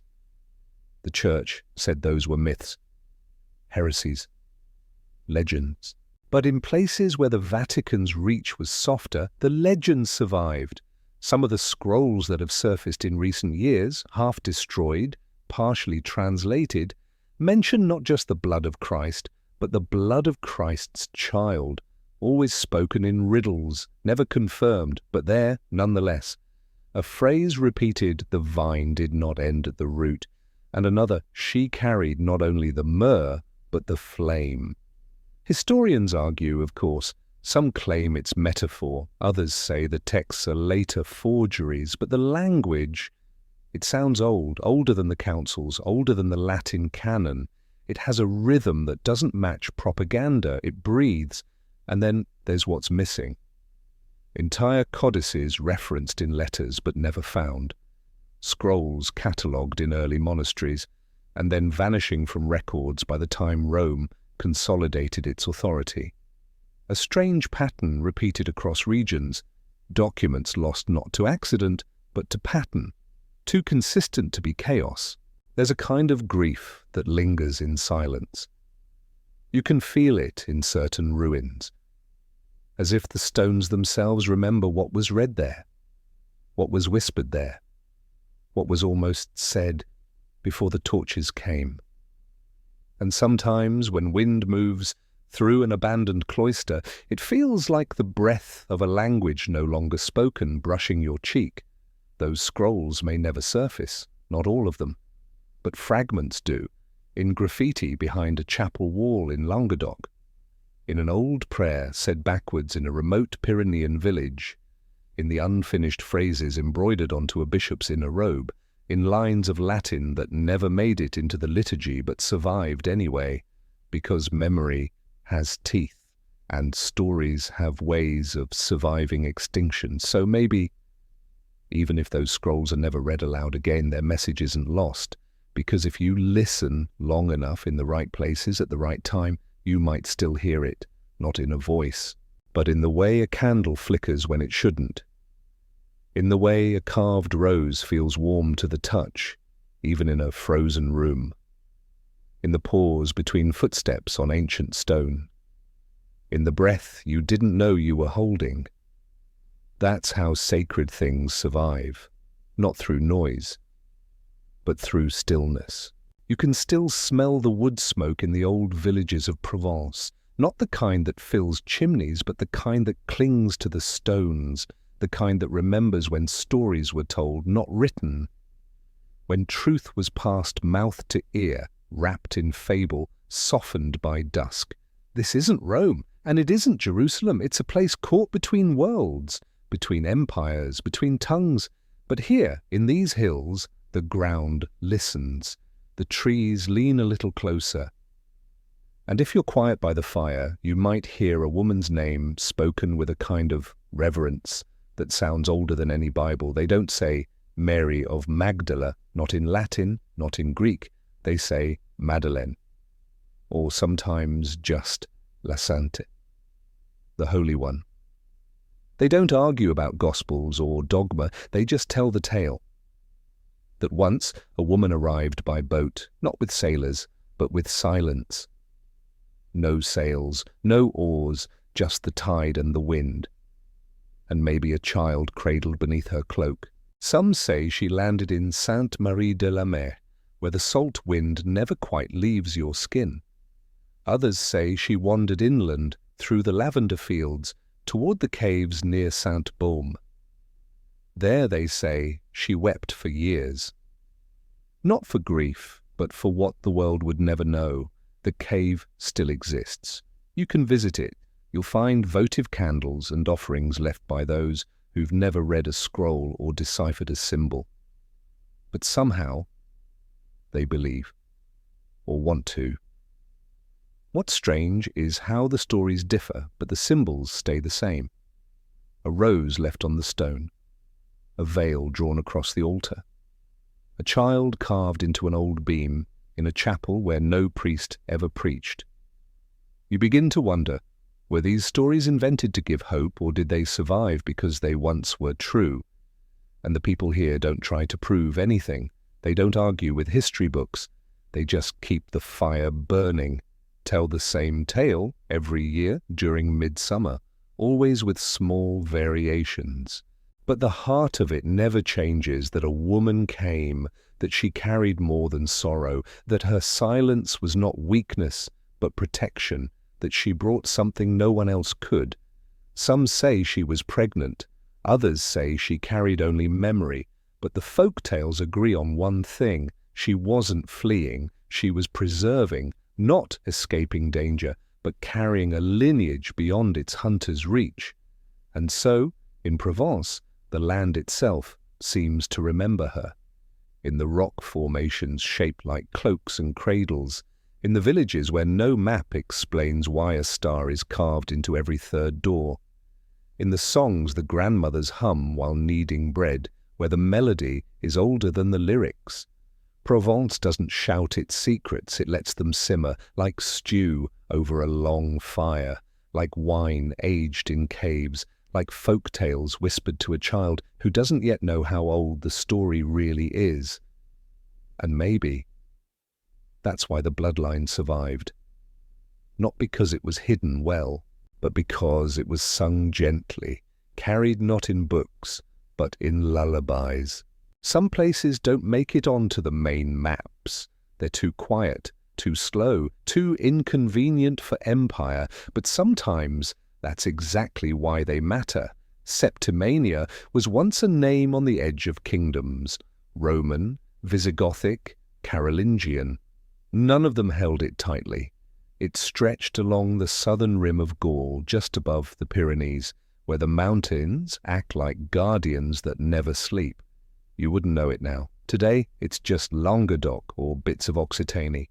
But long ago, Septimania was something else entirely. A place where languages met without battling, where Christian monks and Moorish scholars passed each other in markets, where silence was protection and difference was cover. If you wanted to disappear, this is where you came, and if you were the last trace of something holy, something forbidden, something hunted, this was where you stayed. After Dagobert II was murdered, some say quietly, others say with ceremony, those who carried his name didn't flee north toward the crown that rejected them. They turned south toward the foothills, toward Septimania, toward places too remote to matter to those writing history. They say a line of the blood survived here. Blended, yes. Married into noble houses, took new names, but never forgot the old one. The name not said aloud. The one etched on rings kept in drawers, not on fingers. Some of those rings bore bees, some bore stars, some bore nothing at all, just a worn edge and memory. There's a church in the region, small, unremarkable from the outside, but inside there's a stained glass window, long cracked, where the child in Mary's arms doesn't look like the Christ child. His robes are too simple. His face, not divine, but watchful. Beneath the glass, an inscription long faded, now legible only under certain light. It reads, "What was buried waits."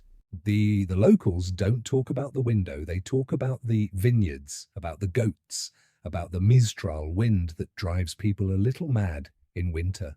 But the wind has its own language, and sometimes it carries stories not meant to be spoken in daylight.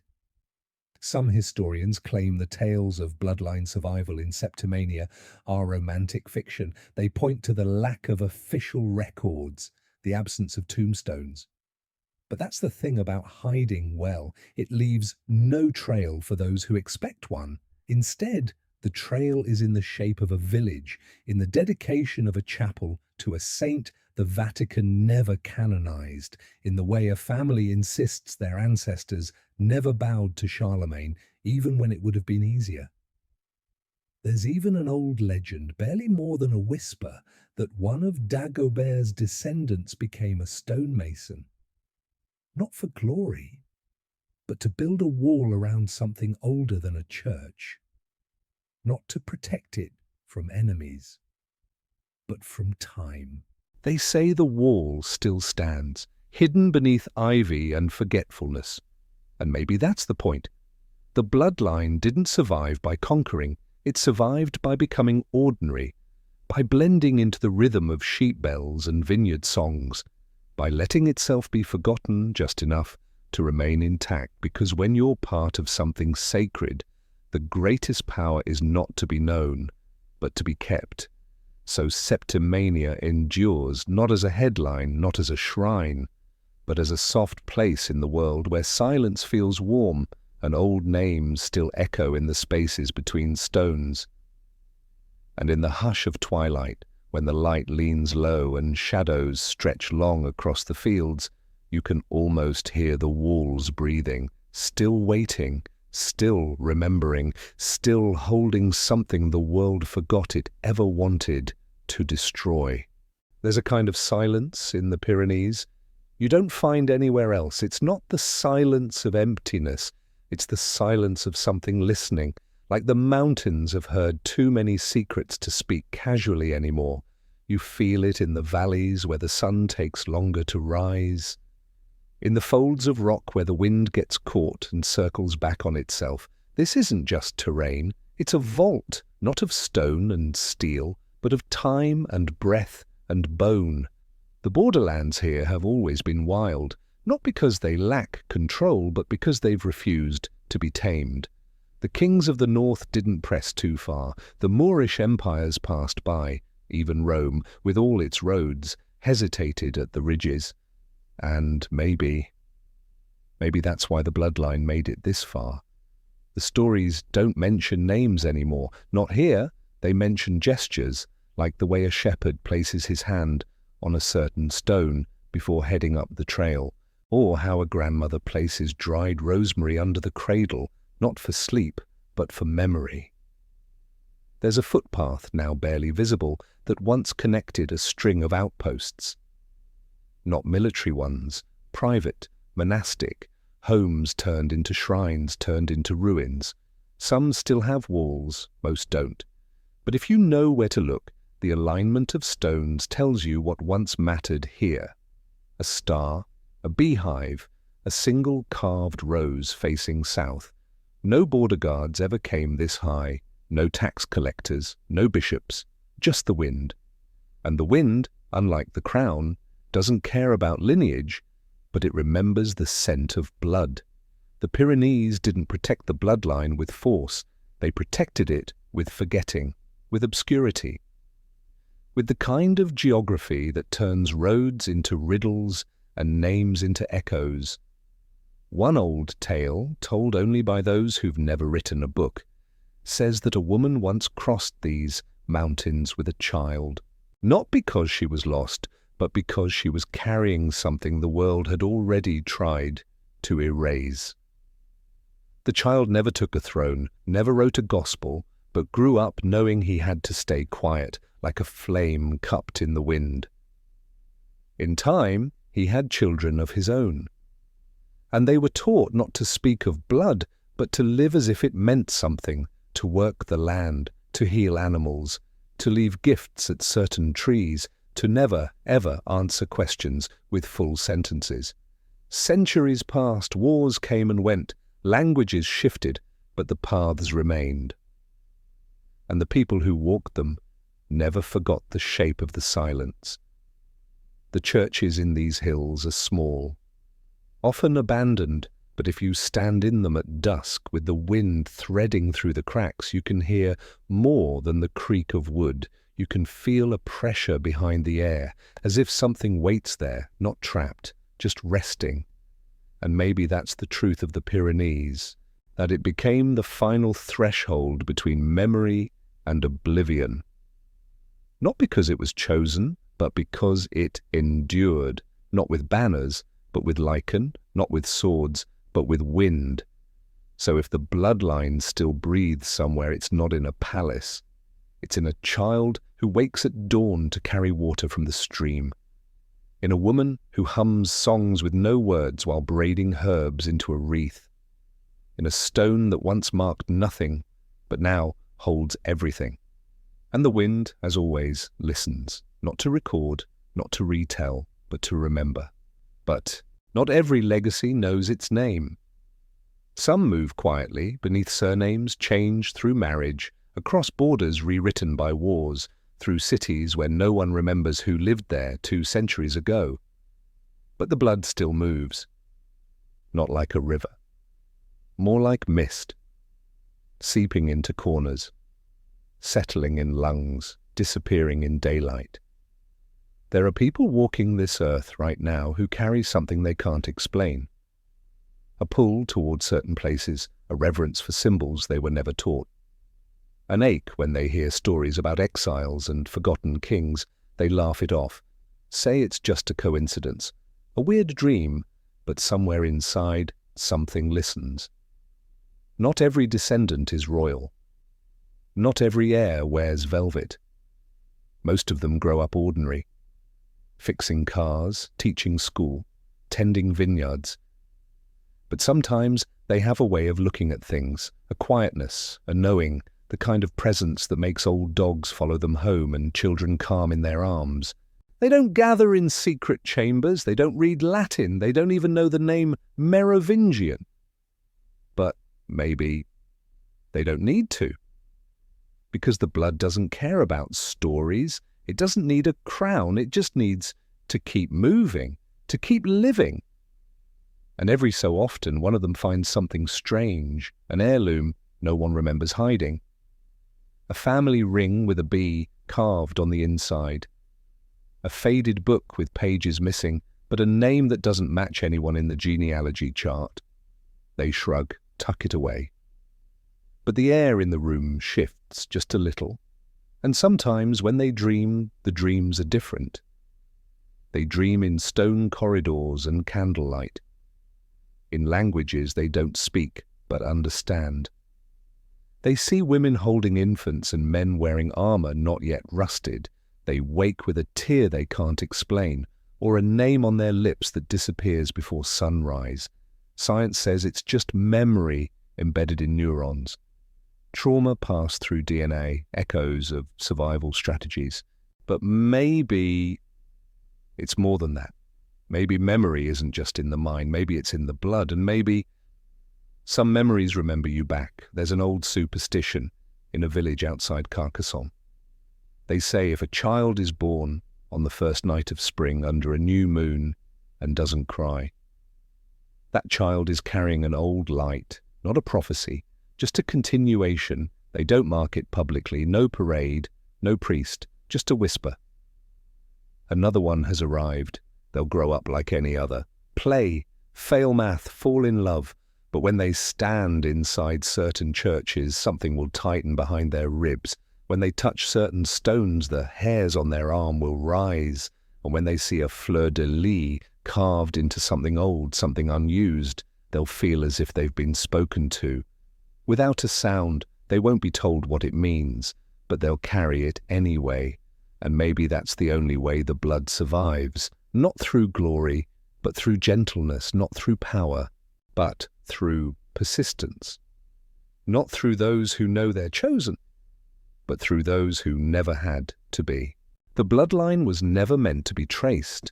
It wasn't carved into marble or archived in royal libraries. It was whispered, hidden in lullabies, woven into altar cloths, folded between the floorboards of houses no one remembers building. But today, we live in a world where nothing stays hidden forever. Not your shopping habits, not your sleep cycle, not even your DNA. So the question hangs in the air now, like incense that won't quite burn out. If the bloodline still exists, could a machine find it? You scroll past your ancestry report, 5% Scottish, 2% Sardinian, mostly Western European, but there's a line buried at the bottom. No notable genetic markers found. And yet when you touched that stone cross on your last trip abroad, your skin buzzed like it had recognized a song. AI doesn't care about myths. It reads data. It learns patterns. It cross-references church records, birth registries, land ownership maps from centuries ago. It combs through family trees posted online by distant cousins. It recognizes surnames that once meant something, even if you don't. And it doesn't stop when the names change. It follows the silence between records, the gaps, the sudden deaths, the mysterious adoptions. It sees where the paper trail ends and what always seems to appear just after.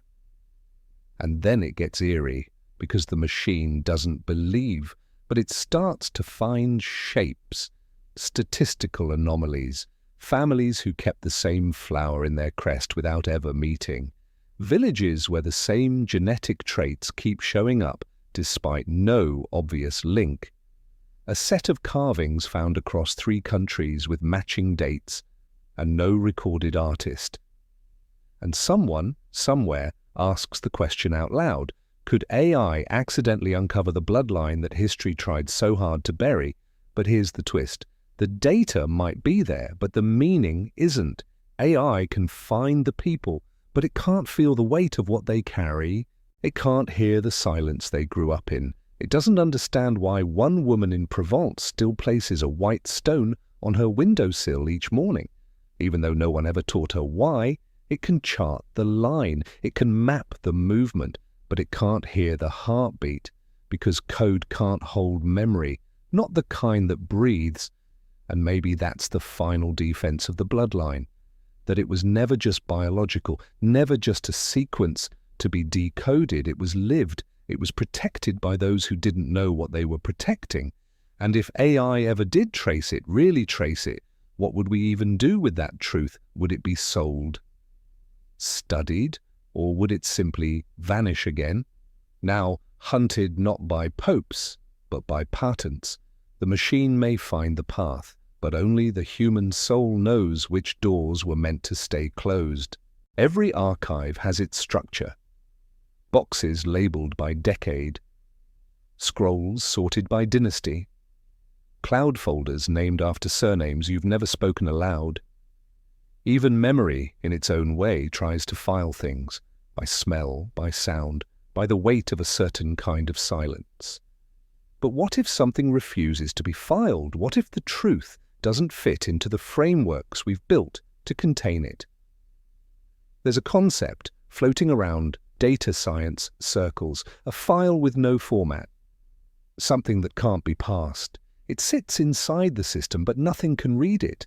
No software recognizes its syntax. No program knows what to do with it. It's just there, like an ancient relic tucked into a modern safe, present but unreadable, visible but untouchable. And maybe that's what the Bloodline has become, a legacy with no proper tag, no heading, no source code, just a presence, an echo, a feeling you get when staring too long at something that shouldn't exist but does. You can scan all the Vatican's libraries.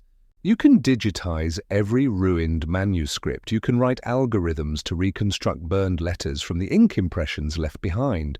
But none of it will tell you why your grandmother used to hum that same 5-note melody when she chopped herbs, or why your father cried when he walked into a church he'd never seen before.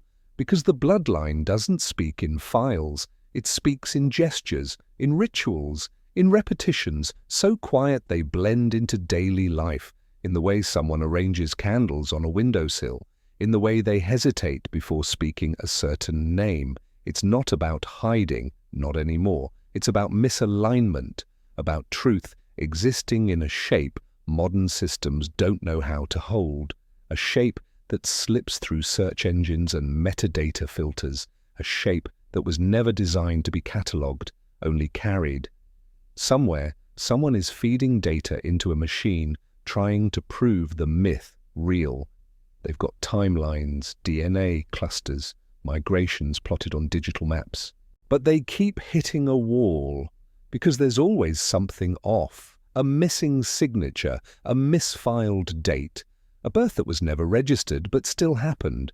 They start calling it corruption, noise, anomaly. But what if that noise is the signal?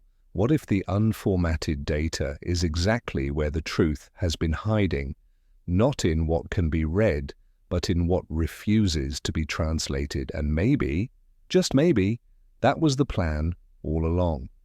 Because the Bloodline never wanted to be found by machines. It wanted to be remembered by people, the kind who still look up when a bell rings, the kind who feel a pull in their chest when standing on old stone floors, the kind who don't need proof to believe something real once walked here.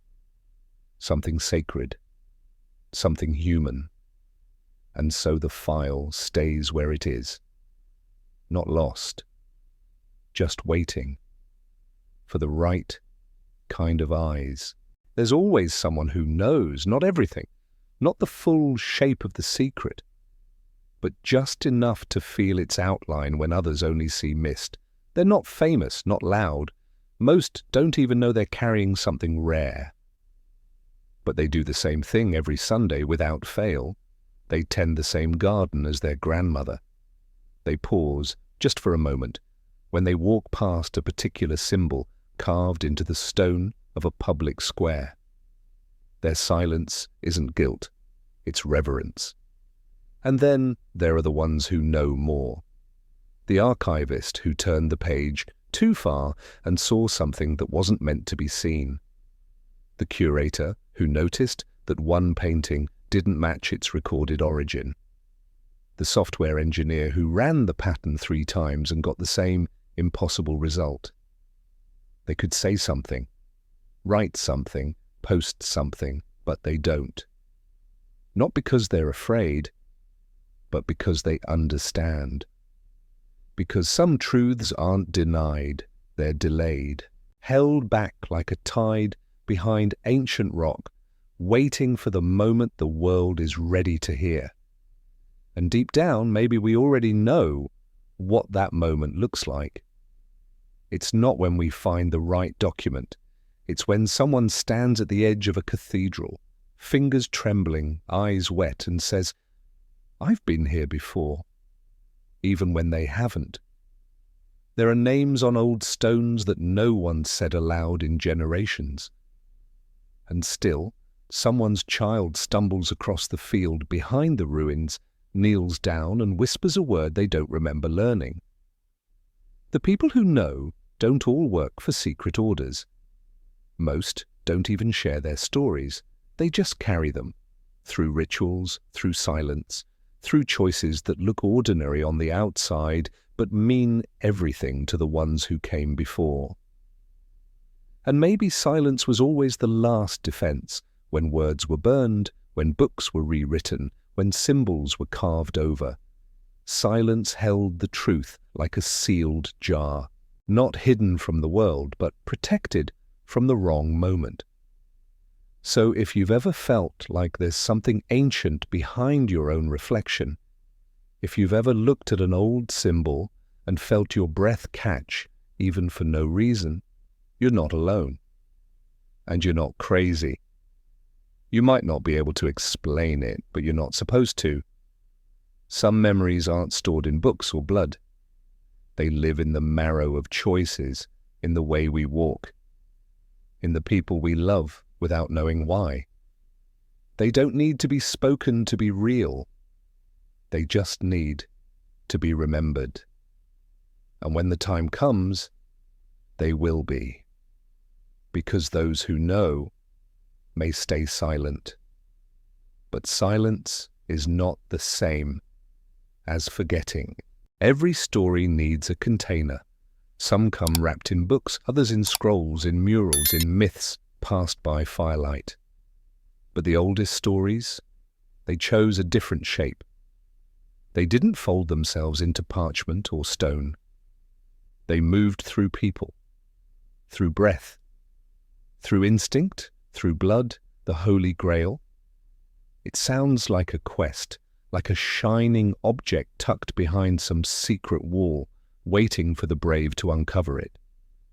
But what if it was never meant to be found like that? What if it was never an object to begin with? What if it was a person, not just one, but a line, a continuation, something that breathes when we do, something that suffers, forgets, forgives, just like us?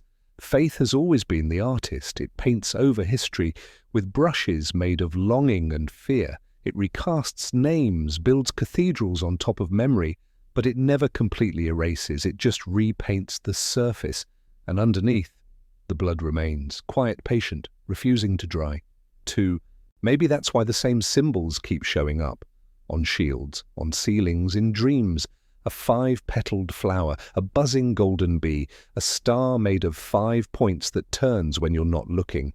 People try to decode them, catalogue them, but the symbols don't answer questions. They just point, they echo, they wait for someone to feel, not understand.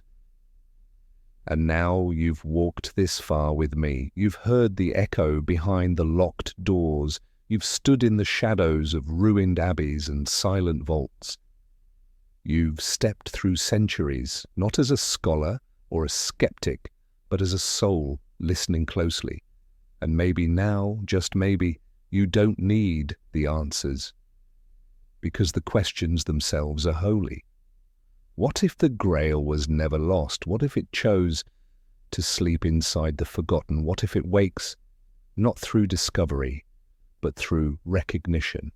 If that's true, then maybe the real Grail isn't something we find. Maybe it's someone we become, someone who carries the silence gently, who lives with symbols as companions, not riddles, who lets mystery breathe and lets blood remember what ink could never hold. Let the crown rust, let the documents crumble, let the relics stay buried, because none of it was ever the point. The story was always in the breath, in the steps we take without knowing why, in the warmth we feel when standing in the presence of something that shouldn't exist but does. Let the symbols guide you. Let the bells ring for no reason.